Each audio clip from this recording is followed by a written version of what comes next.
Hare Krishna. So this brings us to the 8th verse of the 6th chapter of Gita, entitled ध्यान योग. हम आज वहीं पर शूट कर रहे हैं जहां पर हमने पहले अध्याय के 2 श्लोक शूट किए थे, 31st एंड 30th, जहां पर आपको याद है हम आपको फ्लैशबैक में लिए चलते हैं. हरे Krishna. So continuing our series and our journey in Gita, we see Arjuna expressing and voicing his doubts further. We are on the 31st shloka of the first chapter today.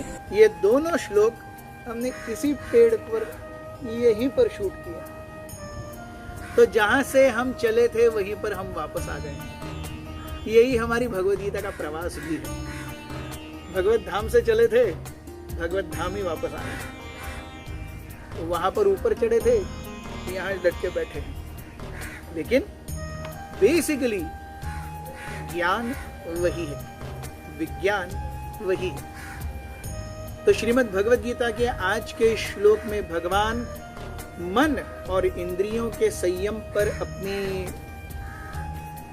महत्ता को और ज्यादा प्रगाढ़ करते हुए कहते हैं, ज्ञान विज्ञान तृप्तात्मा कूटस्थो विजितेन्द्रियः युक्तः इत्युच्यते योगी समलोष्ट्राश्म कांचनः.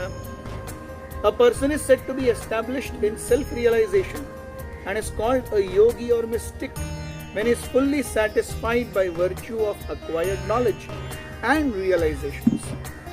Such a person is situated in transcendence and is self-controlled.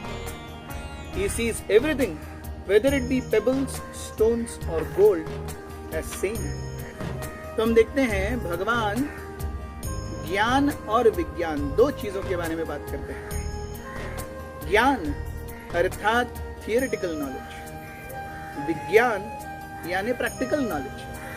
तो जो व्यक्ति थियोरेटिकल नॉलेज यानी जो हम यहाँ पढ़ रहे हैं, प्रैक्टिकल नॉलेज यानी यहाँ पर हम जो सुन रहे हैं, पढ़ रहे हैं, समझ रहे हैं, उसको हम जब अपने जीवन में अपनाते हैं, उसको अपने दैनंदिन जीवन में अपनाने के बाद में जो कठिनाइयां हमारे सामने आती हैं, उससे हम लड़ते हैं, उन पर हम विजय प्राप्त करते हैं, तब वो विज्ञान बन जाता है, विशिष्ट रूपेण ज्ञान.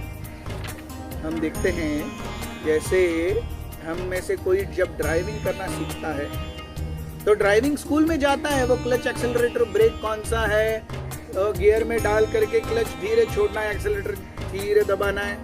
इतना बोलने पर भी हमेशा ही फर्स्ट टाइम में ही गाड़ी अच्छे से उठती है क्या? नहीं.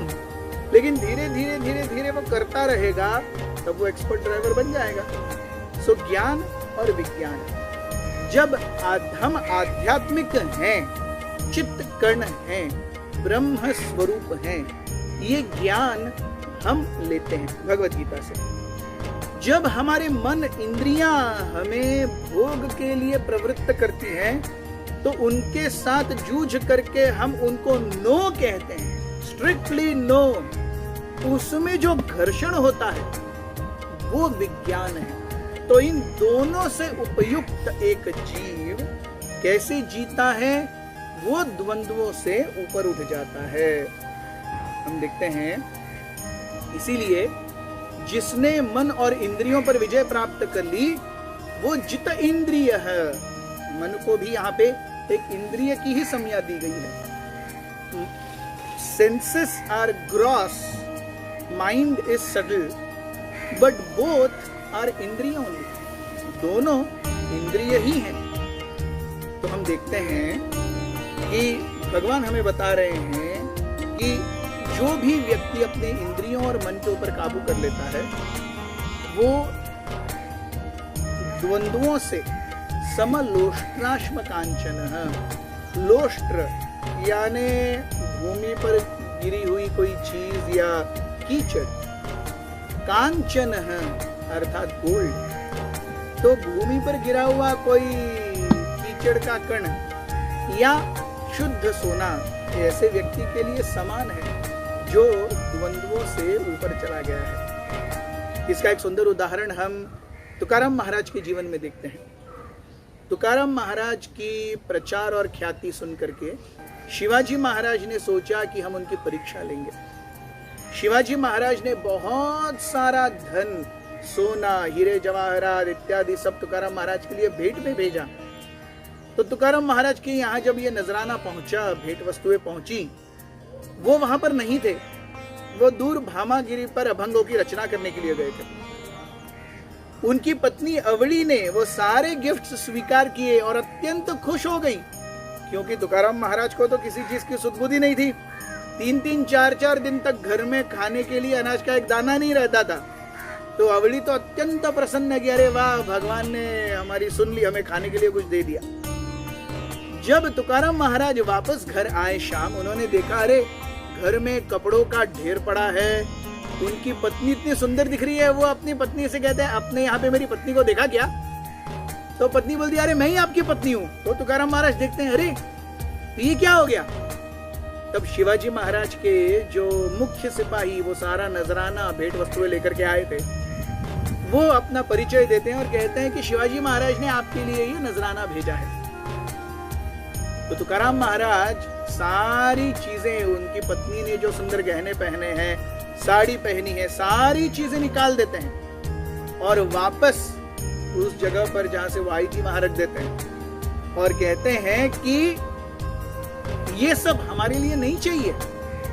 तुकाराम महाराज शिवाजी महाराज के लिए बहुत सुंदर संदेश देते हैं। वे कहते हैं, आम्ही तेने सुखी म्हणा विठ्ठल विठ्ठल मुखी, तुमचे हे येर वित्त धन ते मज मृत्तिके समान, कंठी मिरवा तुळशी व्रत करा एकादशी, म्हणवा हरीचे दास तुका म्हणे मज ही आस।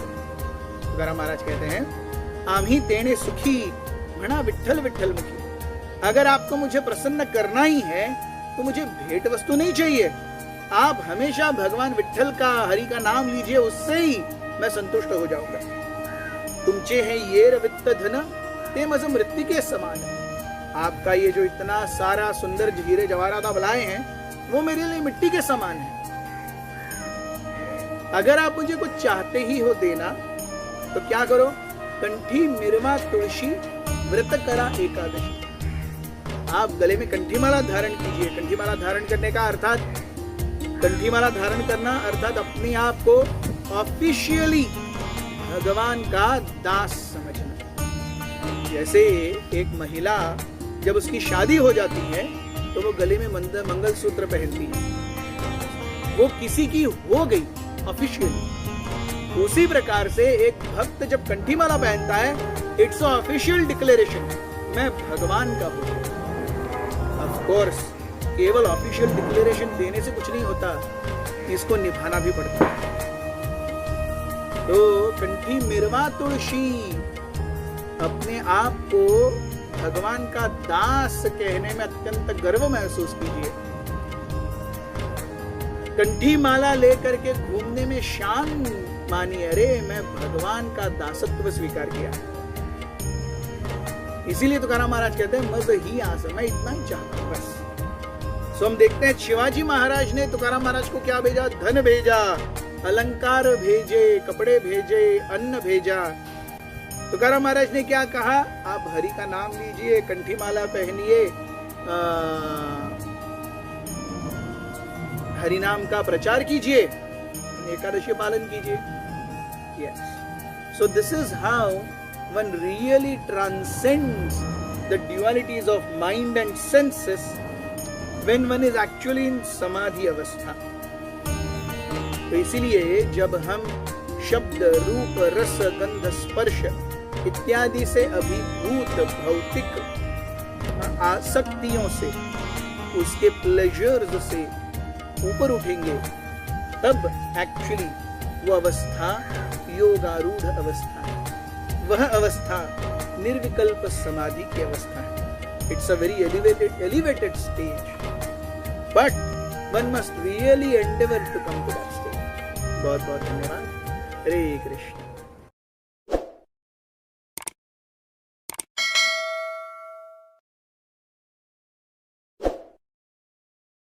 Krishna, Hare Krishna, Krishna Krishna.